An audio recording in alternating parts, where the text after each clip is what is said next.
الله. ازيكم عاملين ايه؟ يا رب تكونوا بخير. النهارده هنعمل روتين على السطح. حاجه كل ما تخص الحمام. اول حاجه هنبدا بيها الحمام ان شاء الله. اعرفكم ازاي تربيته وعنايته وازاي تطيروه. خليكم معانا. عندنا الحمام بسم الله ما شاء الله.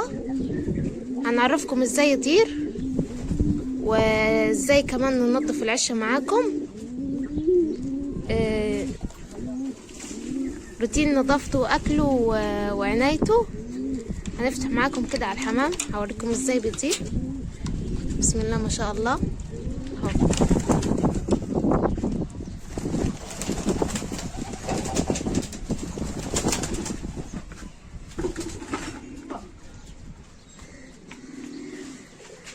الحمام ده معني اتعلم انه يطير. صحابي شوف حمامنا بالصلاة على النبي كيف ازاي يعني احنا اول ما ربنا تعبنا بصراحة كتير عشان نربي نعلمه ازاي يطير ونستعنى بيه يعني. كل ما تستعنى مش يعني بالسهل، لازم تتعب شوية تلاقي انتاج. كل ما تستهمي بيه هتلاقي وراه انتاج ان شاء الله يعني. تعالوا بقى ننظف العشه معاكم، نوريكم ازاي ننظفها وازاي ناكله وايه يعني ازاي يربي عشه وازاي نطيره وازاي ندخله. خليكم معانا. وازاي الميه بنحطها له ازاي بالعلبه وازاي عملنا العلبه يعني. خليكم معانا وصلوا على النبي يا جماعه. ان شاء الله هيجيكم كل حاجه، بس اعملوا لايك ان شاء الله، ربنا يكرمكم. واللي عايز حاجه يسال عليها بخصوص الحمام يقول لنا. خليكم معانا. هننظفها معاكم لان اصلا الحمام بيحب النظافه ويحب الاستعنايه بيه يعني. هننظفها معاكم اهو. خليكم معانا.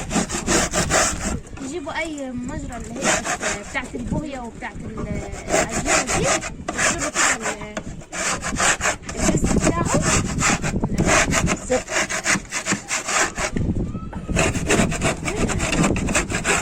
لازم الحاجة يراعونها ينظفوها، مفيش حاجة بتطلع من غير رعاية.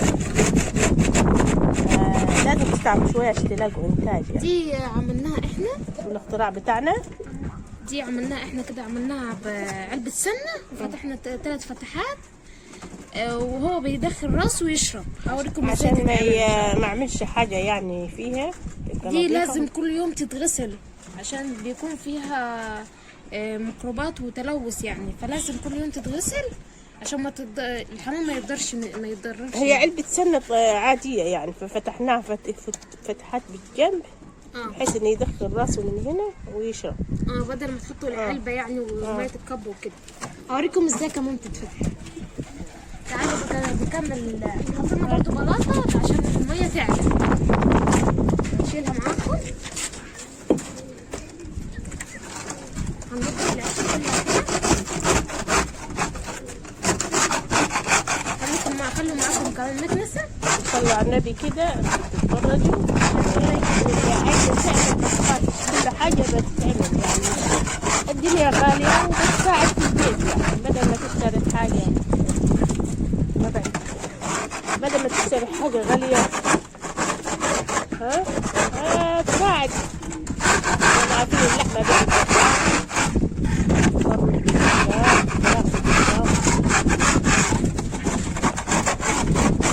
يعني احنا جايبين عاملين هي العشة دي عاملينها وجايبين حبة صفايح، ما فيش حاجة يعني. فلازم يا جماعة تحطوا صفايح او قفاصة زي كده عشان يعشش فيها ويبيض فيها. لازم عشان يبيض سمنة يعني عادي. او قفاصة زي كده يعني زي ما انتوا شايفين. ويحب يا جماعة الحمام القش، لازم تحطوا له قش عشان بياخده ويحطه في العش بتاعته. على فكرة هو ملهوش أكل كتير يعني. طالما حاجة بسيطة، ولازم تنوعينه في العفة بتاعته. يعني كانت علبة واحدة يعني، تروحي تجيبي من العطار هي الايه السلفة دي وبتحطي له قشر بيض تكسره له. وبالنسبه للتحديق يا جماعه، التحديق ده بيساعد انه يتكاثر اكتر، يعني يجيب بيض اكتر.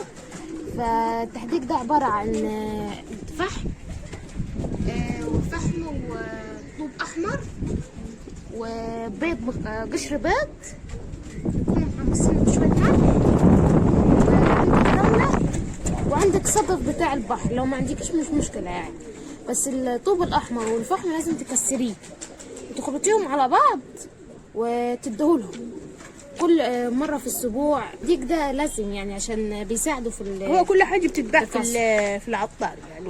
وانت لو مش عارفه تعمليها تروحي تقولي للعطار. يا جماعه بس هنخلص العشه ونجي لكم تعالوا. نظفتها نظفتها خالص وغسلت العلبه دي اهو. دي هقول لكم ازاي. دي عباره عن علبه سمنه فتحتها 3 فتحات، فتحه بس ما تكونش كبيره عشان ما تكبش الميه.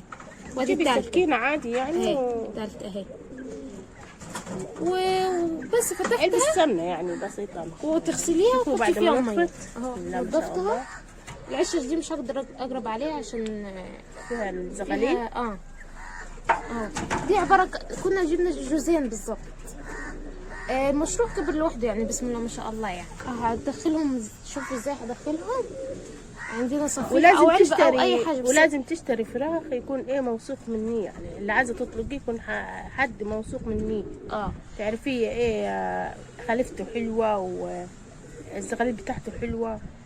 وبعد ما حطيت الصفيحه او اي علبه عندك هحط لكم الاكل وشوفوا ازاي هيدخل.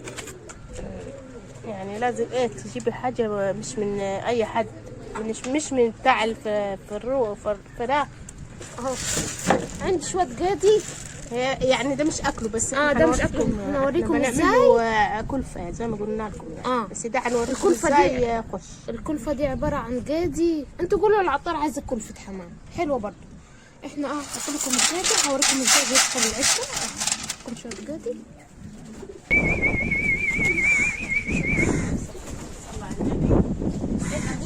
صلي على النبي. بسم الله ما شاء الله يعني. اهو دخل اهو. هو ده مش كله، الباقي طاير. بس انا بوريك ازاي ازاي دخلته. هوريكم ازاي طلقته يعني. اهو يا جماعه الحمام بتاعنا كده بعد ما نظفناه مكانه.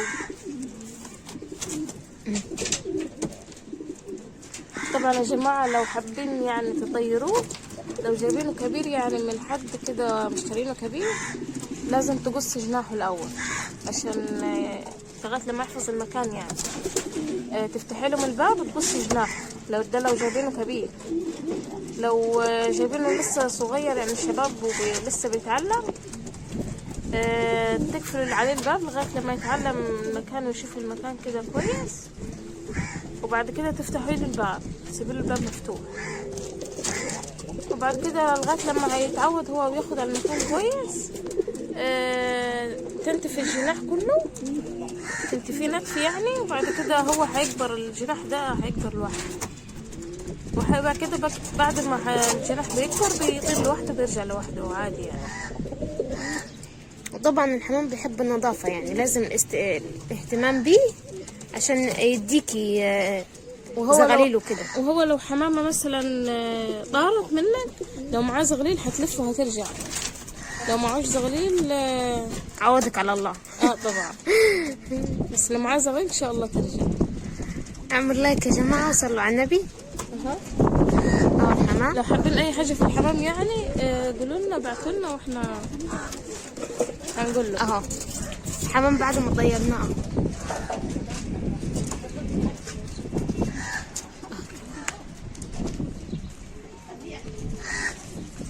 ولازم يا جماعه كل اسبوع، بس في الصيف اكتر يعني، كل اسبوع تحطوا له عباره عن طشة ميه وشويه خل يستحمى فيهم، عشان يعني لو في مثلا سوس او كده يستحمى، يطلع كل ده في الميه.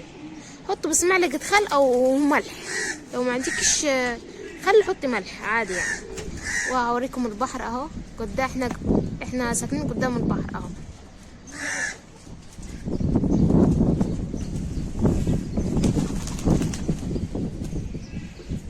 ده غراب عادي مش تبعنا.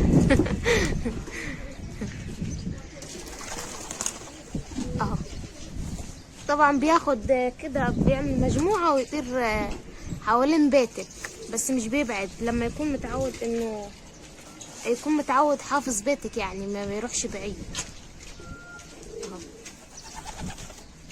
بسم الله ما شاء الله، تربيته حلوة ونظيفة ومش مكلفة غير انك تجيبي قادي كلفة علفة بس. ولو عندك زغاليل ويعني حجمهم صغير جيبي لهم علفة حمام.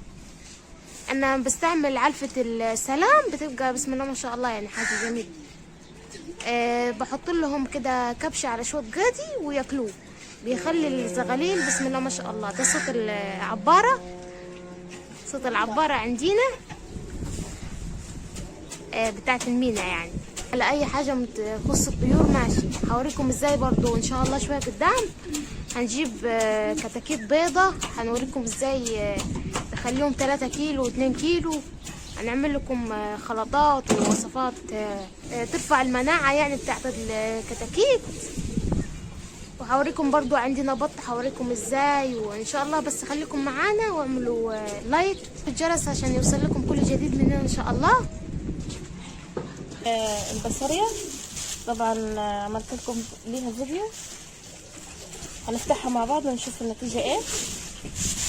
يا جماعة بصوا الحمام، بصوا ثواني اهو، بصوا بسم الله ما شاء الله. اهو اهو شايفين اهو عاملين مجموعة اهو.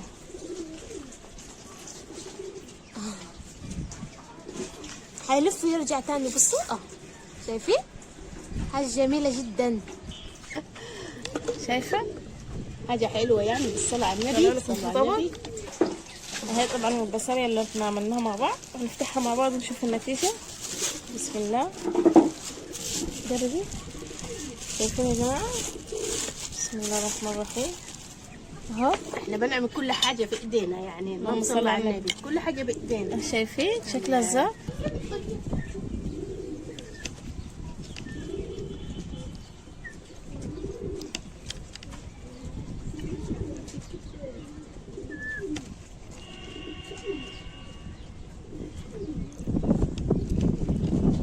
طبعا اللي عايز الطريقة يا جماعة انا هنزل لكم الفيديو بتاع الطريقة بتاعتها.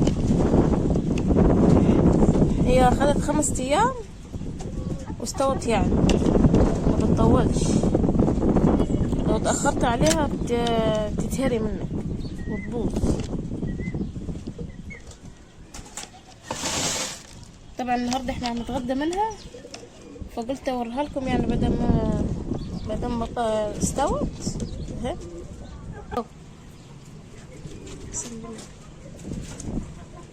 حتة كبيرة على السكر اهو، شايفين ازاي؟ اتفضل معنا يا جماعة. ودي السفينة يا جماعة اهي بتاعت بتشيل بضاعة يعني من المينا، بتكون يعني محملة بضاعة وكده يعني بتوديها البلاد يعني.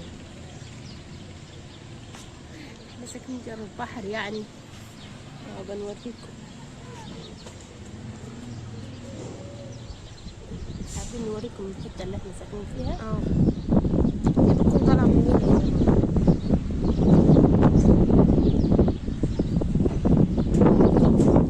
ونكرم جميع الأمهات يعني وتزور الحج والعمرة، تيجي تشوف المينا وكده يعني.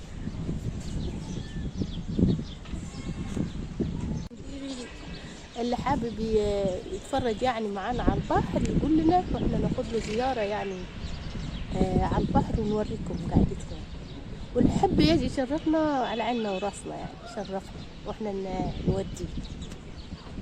واللي حابب يسأل نحن فين برضو بلد ايه برضو يقول لنا.